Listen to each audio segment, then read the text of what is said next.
Assalamualaikum warahmatullahi wabarakatuh. Yang terhormat kepada Bapak Maulana Yusuf Al-Kandari selaku dosen pembimbing dari mata kuliah farmakologi. Kami dari kelompok 3 farmakologi ingin mempresentasikan hasil kerja kelompok kami. Sebelumnya perkenalkan anggota kelompok kami yaitu ada Awalia, Lulu Nurajijah, dan saya sendiri Winda Dwi Utami.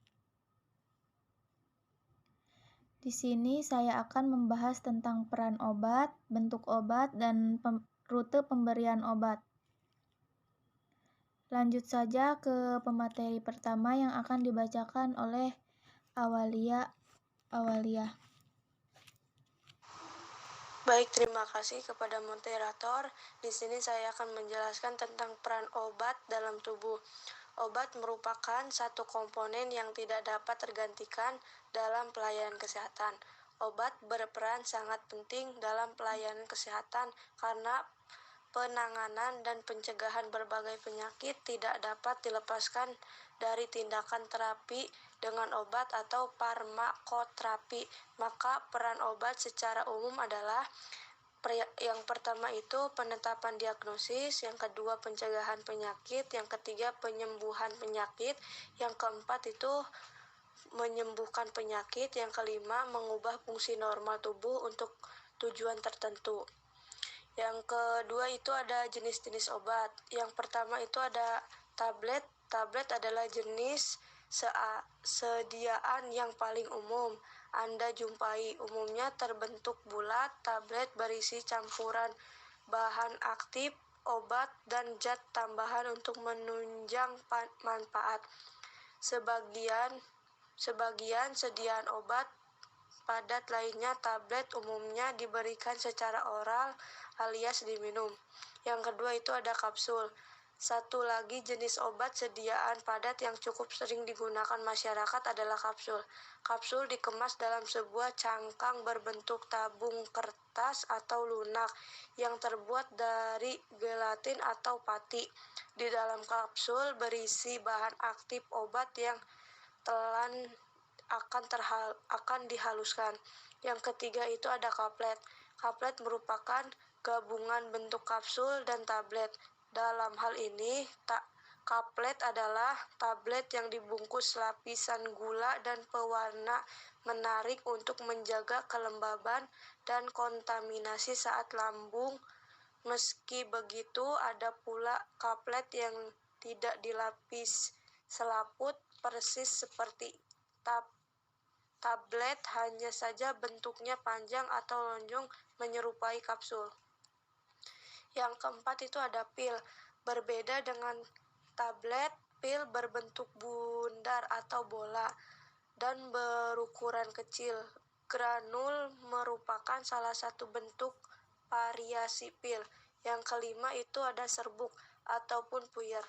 Serbuk atau puyer merupakan campuran kering obat dan zat kimia yang telah dihaluskan. Berbeda dengan kapsul yang dilapisi dengan cangkang. Obat puyer biasanya bisa langsung diminum setelah dilarutkan dalam air dan aman bagi lambung. Bagi orang yang susah minum obat, pemberian obat puyer biasanya lebih mudah.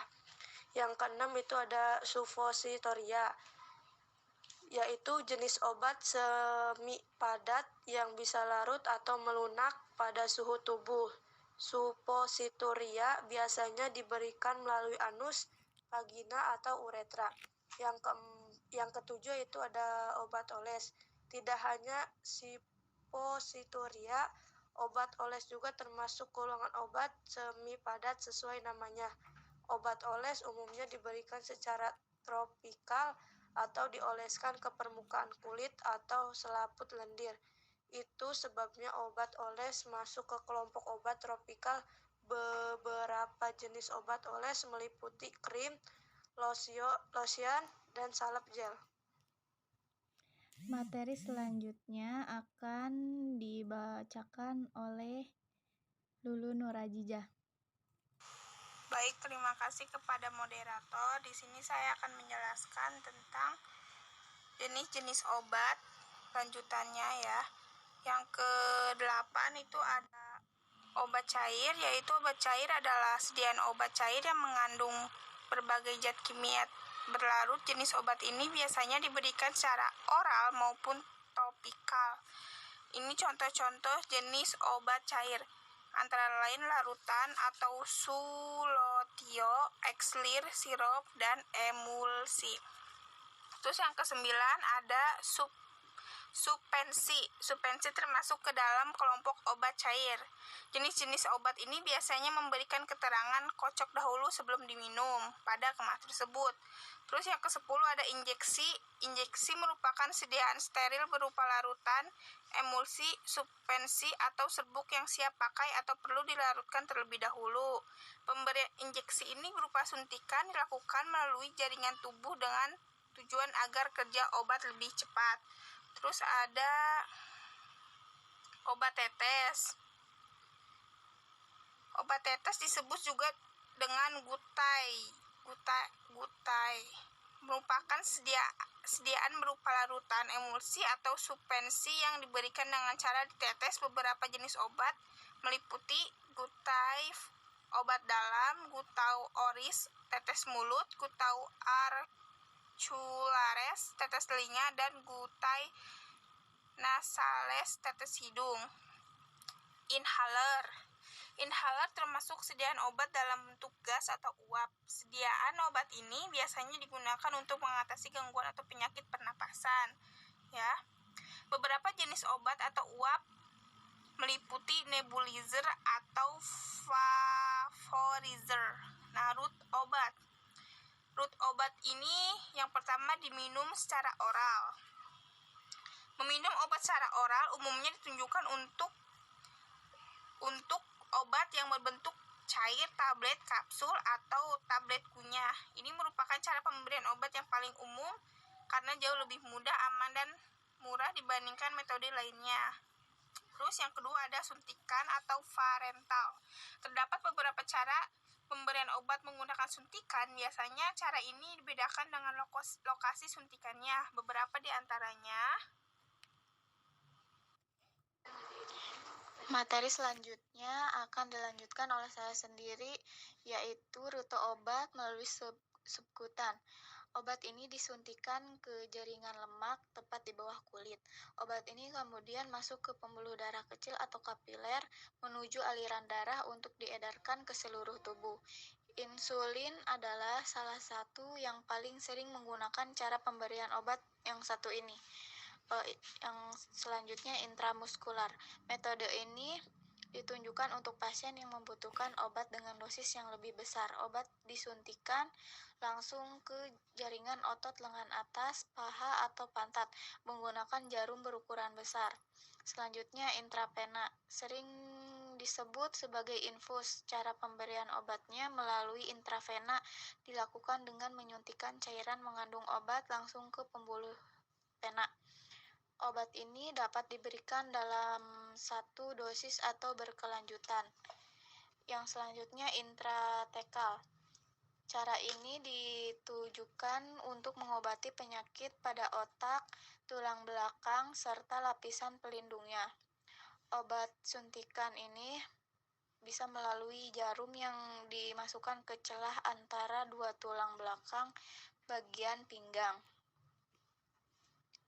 Yang ketiga itu tropikal. Obat-obatan tropikal merupakan jenis obat yang diserap secara langsung oleh permukaan tubuh, terutama kulit. Contoh obat ini adalah salep, lotion, krim, bedak, gel, dan plester yang ditempelkan ke kulit menggunakan obat dengan cara topikal. Memiliki keunggulan yakni efek obat akan langsung terasa pada bagian tubuh yang memerlukannya. Resiko efek sampingnya pun lebih kecil karena obat-obatan tidak melalui area tubuh lainnya secara langsung. Yang keempat, suppositoria atau rektal. Suppositoria merupakan jenis obat-obatan yang dimasukkan melalui dubur. Jenis obat ini ditujukan bagi pasien yang tidak bisa menelan obat secara langsung, mengalami mual parah, atau harus menjalani puasa sebelum dan setelah operasi. Obat-obatan suppositoria berbentuk padat dan mengandung sejenis zat lilin yang mudah terurai begitu berada dalam rektum. Dinding rektum terdiri dari permukaan tipis dengan banyak pembuluh darah sehingga dapat diserap dengan cepat. Yang kelima, tablet yang ditempelkan di lidah atau sublingual. Yang keenam, di bagian dalam pipi atau bukal. Yang ketujuh, obat tetes mata berbentuk cair. Yang kedelapan, ada obat tetes telinga berbentuk cair. Dan yang terakhir, partikel obat yang dihirup secara langsung atau melalui uap. Sekian presentasi dari kelompok kami, kurang lebihnya mohon dimaafkan. Wassalamualaikum warahmatullahi wabarakatuh.